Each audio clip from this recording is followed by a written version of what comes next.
You can't buy them. You'd be real lucky. You can't get some out of Hawaii. It's not the genetic material you want. But just, you know, you just can't buy a queen. So you can basically, by splitting up a hive that's trying to swarm, has got queen cells already going, you're raising queens. You're raising queens. That's exactly what you're doing. And you're raising from stock that's doing well. It's done well in your area. It's a healthy hive, and it's swarming. That means it's a good. You will be continuing that stock. That's right. Charlie's exactly right. The other thing it does on that queenless hive is it helps you with your mite, with your varroa mites.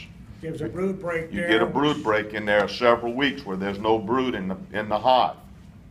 And it gives a break in the mite cycle. And if you have a mite-resistant bee, and if the bee survived the winter and has been surviving pretty well with little to no medication, you probably do have a mite-resistant bee.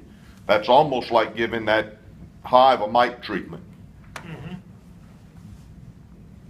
So, if you're buying queens, you're getting somebody else's genetic material. May not be what you want. May not be what you want.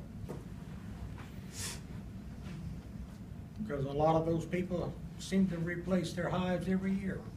You're going to replace some every year. I don't care what kind of bees you use. You're right about that. Don't care what kind of bee it is anymore. You're going to replace some. When you make your split, what you putting in? You putting extra honey in them? I'll make sure that they have a little bit of honey in them. What we're doing right now is we're bringing, every day we bring several boxes of honey with us. A lot of people use syrup, but we have a lot of honey. We pulled a lot of fall honey, and instead of extracting it, we decided just to keep it for what we're doing right now. We'll give them a couple frames of honey, but a lot of them, most of them don't need any honey. Most of them have enough honey left from the fall flow to where we're in good shape. You know, you can divide the honey up, and when you do make a split, both the parent colony and the daughter need a little bit of honey to sustain them, preferably some capped honey if you have it, until they get, you're going to have cool days and things like that that's going to come. But right now on warm days, they're bringing in some. Anybody got any other questions for me? They said the Russians are slower to start than the others, and our Russians haven't kicked off real strong yet. Is it still early for them? Most of the Russians, if they came through the winter real good, they're starting to kick up real good, because what turns them bees on is pollen. When the pollen starts and the pollen's coming, they ought to be, when was the last time you looked at them? Last week. Last week? How big were your clusters? I estimate it's the first one we had first. I mean, they're there, but we have a Cornelian Italian one in a different location, and it's like, so in comparison, the Russians are not nearly that much. They're on two different locations? Yeah. Okay, let me explain something to you about locations. We have, I've got 80-something locations where we have bees. Some locations, the bees, all I run is Russian bees. It's all I've run for 10 years. Some locations, I have Russian bees that's just 2 boxes like your other ones that are full. Some locations, the Russian bees are just not really big. A lot of it has to do with locations, with nourishment. What did they get last fall? How good did they go into the winter? How many young bees were there? As to how their survival comes out. The bigger they survive the winter, the stronger they're going to build up in the springtime. It could be a difference in the location.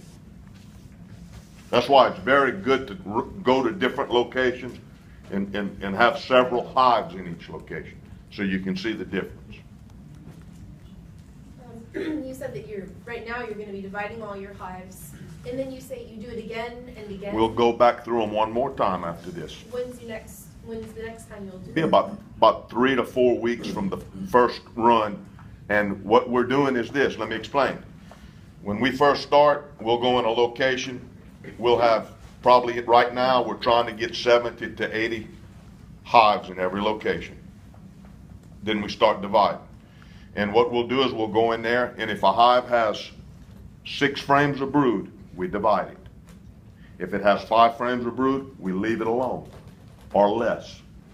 So what's happened in the last 3 weeks, those hives that have had 5 frames of brood and 3 and 4 frames of brood, and with this kind of weather, with this kind of pollen, they'll be twice as big as they were if they haven't swarmed yet.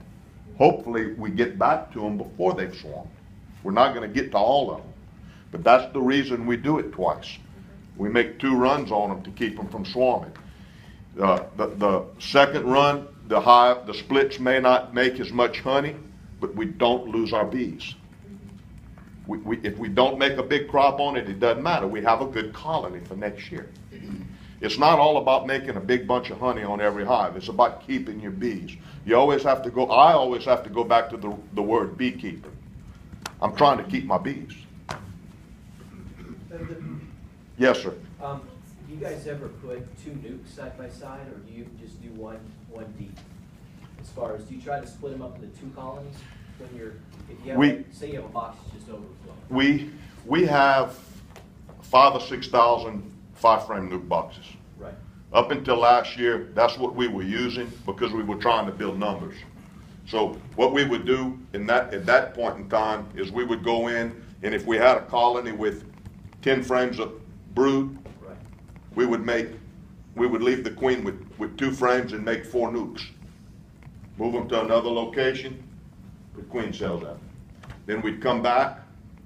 Those that took, we'd let them strengthen, then we'd transfer them into deep boxes. So you can make a lot more splits if you split them up smaller, and that's a great way to build your numbers up. Very good way. Can you do that the same fashion that you're doing, where you're moving the parent hive off and you're just dropping it deep there? Can you drop 2 nukes side by side and let them? You probably could. You could probably do that. If they're both queenless, they're both going to get some bees. That would probably work fine. It will work.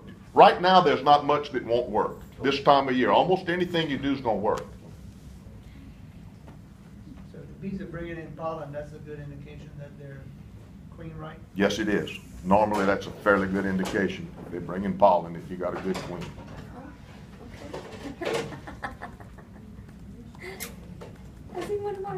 You're working your bees now every day? We split all day today and all day yesterday. Not the same And hive. where are you located? Our location's all over. Our honey house is in Sunset. Would you be objecting? I don't have any bees yet. I would like to follow just to learn. You can follow us. Come in early in the morning when we leave. Bring some protective clothing. Oh, yes. We don't work bees slow and gentle because we have a lot of work. We move fast and hard on them. You guys just had an article in the Advocate or the Advertiser. Your son did. That's my son's. It's a great article. Which paper? It was in the Advocate. The Advocate. There's a big article that his son did about their business. What date was that? Recently? Last Sunday. Yeah. Last Sunday. He started a little less than a year ago, and it's really taken off. You got a Facebook page too, Carmichael. If you don't have bees, just starting out, how do you get bees? You can buy nukes. Okay. You can get your equipment ready. You can call around to the police station, to the fire station, to the animal shelter, and you can tell them, I want bees, and you have to be ready to go get them when you get a swarm call. Problem with a swarm is, if you were here earlier, you heard a lot of times you get there and you get ready to pick up the swarm and it's left. County agent also. County agent, Feed stores? feed stores, just spread around.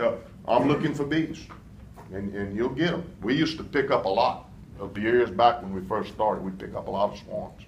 You'll And- also get calls from people that have bees in their wall Yeah. and want somebody to come take them out, which is a lot. You really don't want to touch those. I've